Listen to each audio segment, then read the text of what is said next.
Hello everyone, I have a new video on our web data grid and its DB variant, the TWeb DB data grid. And today will be all about custom cell rendering in this grid. So how can we fully customize what appears in a cell in this particular grid?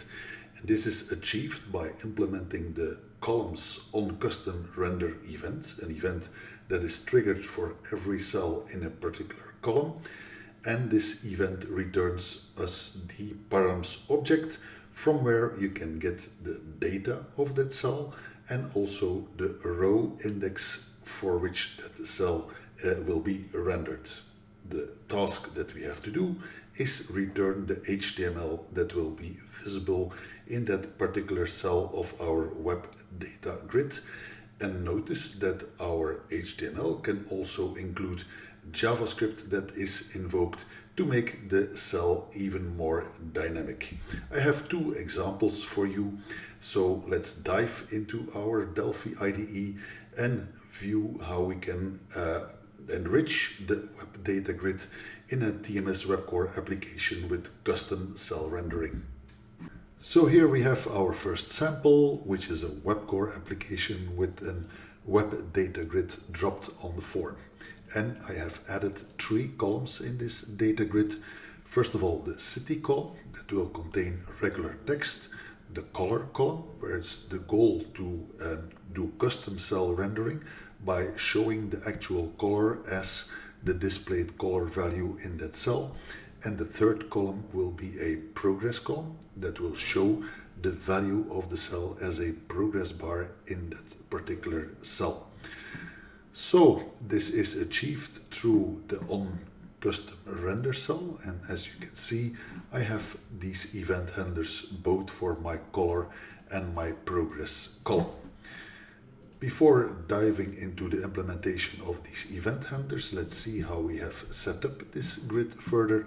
So we have specified to have 10 rows, and we fill all the rows in this grid with, in the first column, some random Belgium city names, in the second column the value of colors, and a random progress value between 0 and 100 in the third column. The city names and color names here are just two constant arrays that are defined. And then let's have a look at the implementation of the custom cell rendering.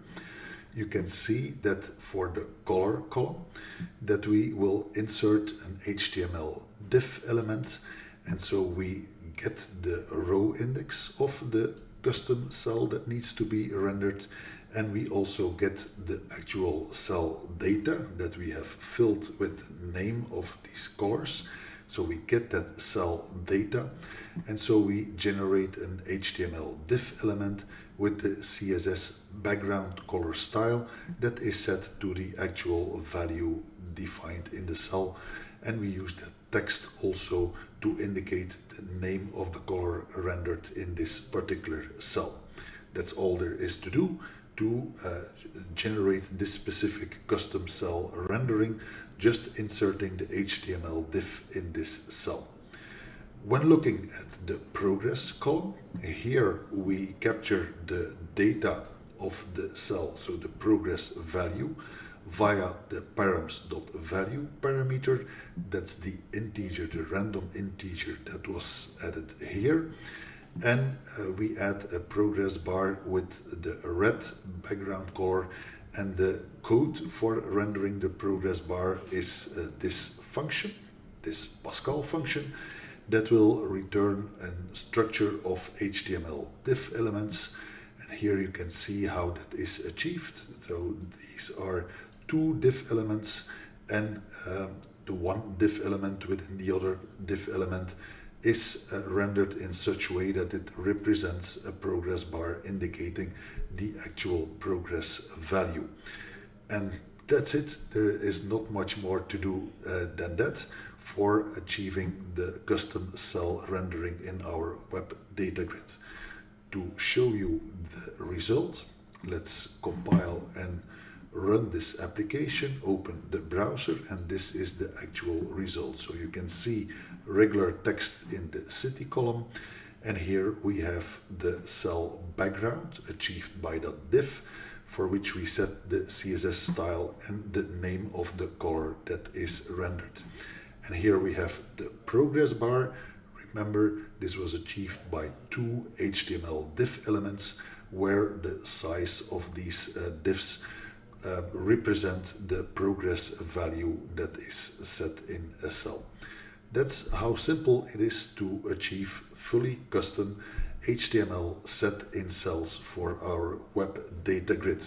And we can go a step further, actual with a sample that is included in TMS WEB Core, so you can play with it yourself, where we have again 3 columns, and it is for the sales column that we have implemented the OnCustomRenderCell event. And in this event, we will insert a sparkline chart. And actually, that sparkline chart is coming from this library, the Apex charts.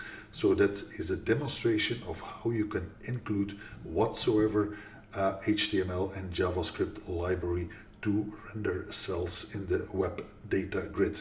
We will use that library for sparkline generation, and you can see here that with this Pascal wrapper object, such an Apex chart, sparkline chart is added.